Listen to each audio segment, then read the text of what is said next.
Mi madre murió, y yo pensaba que lo más difícil sería lidiar con el dolor y las habitaciones vacías. Pero en lugar de eso encontré un archivo hospitalario oculto en su casa que cambió por completo la forma en la que entiendo mi propia vida, porque decía que yo no era la versión original de la persona que siempre creí ser. Y esa sola frase no tenía sentido de una manera normal, pero aún así sonaba demasiado precisa como para ser un error. Recuerdo estar de pie en su casa el día que regresé después del funeral en Madrid, sin pensar con claridad, simplemente moviéndome de una habitación a otra porque sabía que tenía que ordenar todo aunque no estuviera emocionalmente preparado, y todo se sentía demasiado silencioso, de una forma que hacía que incluso los sonidos pequeños parecieran más fuertes de lo normal.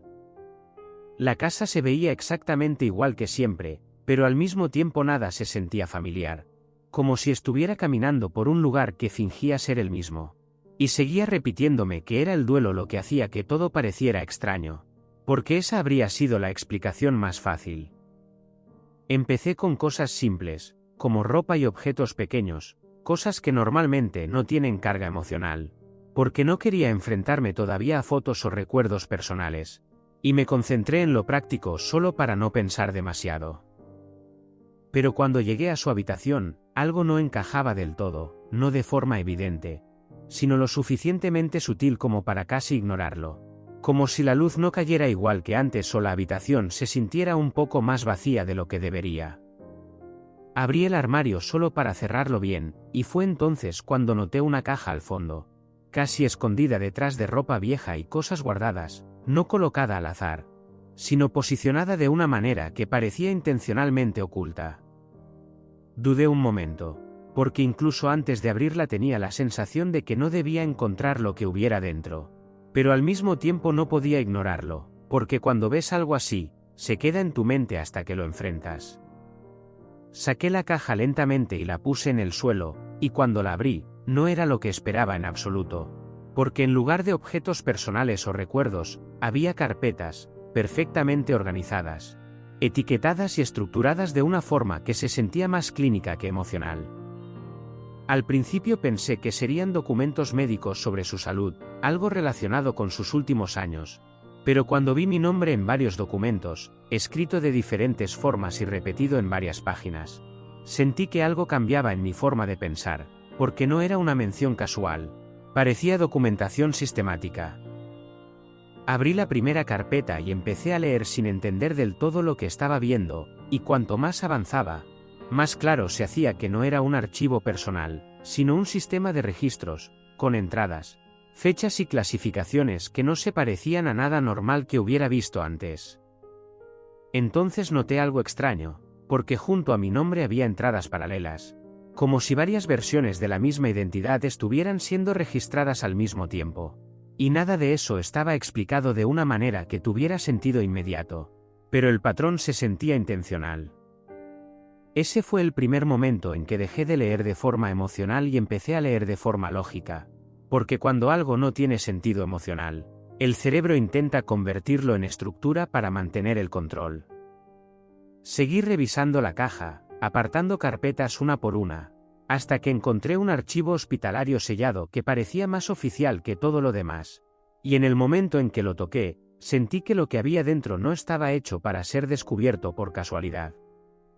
Cuando lo abrí, el lenguaje era extremadamente formal, casi frío, y en lugar de describir a una persona, describía procesos, condiciones y clasificaciones, como si toda mi existencia estuviera reducida a registros dentro de un sistema. Y entonces vi la palabra que se repetía una y otra vez. Reasignación. Al principio intenté interpretarla de forma normal, como un ajuste médico o administrativo, algo sin mayor importancia si no lo analizaba demasiado, pero cuanto más leía, más claro se volvía que no hablaba de corrección. Hablaba de reemplazo. No un reemplazo emocional ni simbólico, sino algo que sugería una transición completa de una identidad a otra, como si algo hubiera sido eliminado y sustituido.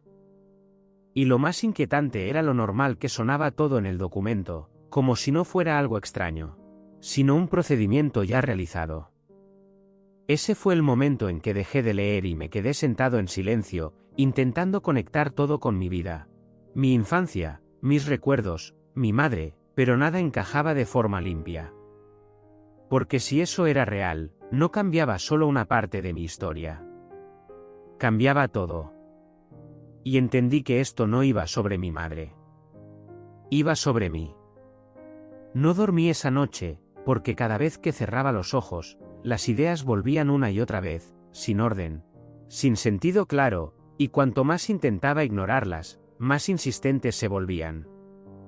Así que a la mañana siguiente regresé a la casa en Madrid, aunque no sabía exactamente qué esperaba encontrar, porque una parte de mí aún quería una explicación normal. Ella estaba allí. No como un recuerdo, sino sentada en la cocina, como si me hubiera estado esperando, y cuando me vio, no hubo sorpresa en su expresión, solo una aceptación silenciosa. Esta vez no fui cuidadoso.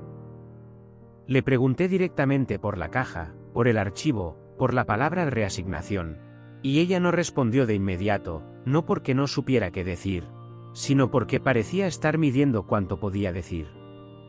Luego dijo: no deberías haber encontrado eso. No fue una negación. Fue confirmación. Le pregunté qué significaba, y entonces dijo algo que no encajaba en ninguna idea normal de identidad.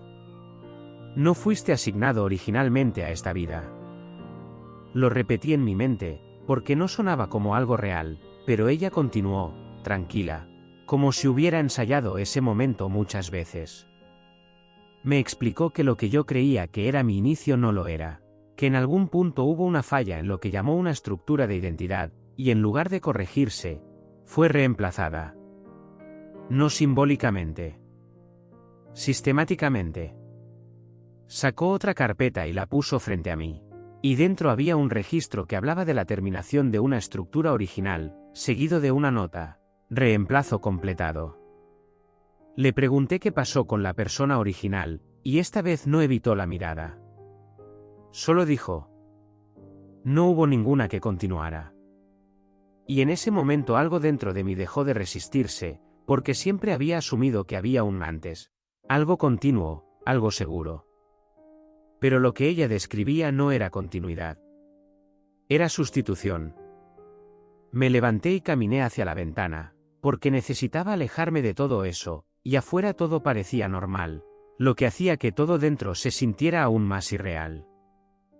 Entonces ella dijo en voz baja detrás de mí: sigues viviendo la vida. Solo se cambió el origen. Y por primera vez no hice más preguntas. Cerré la carpeta, la dejé sobre la mesa, antes de salir de la casa, dije lo único que todavía sentía mío: entonces no vuelvas a llamarme por ese nombre.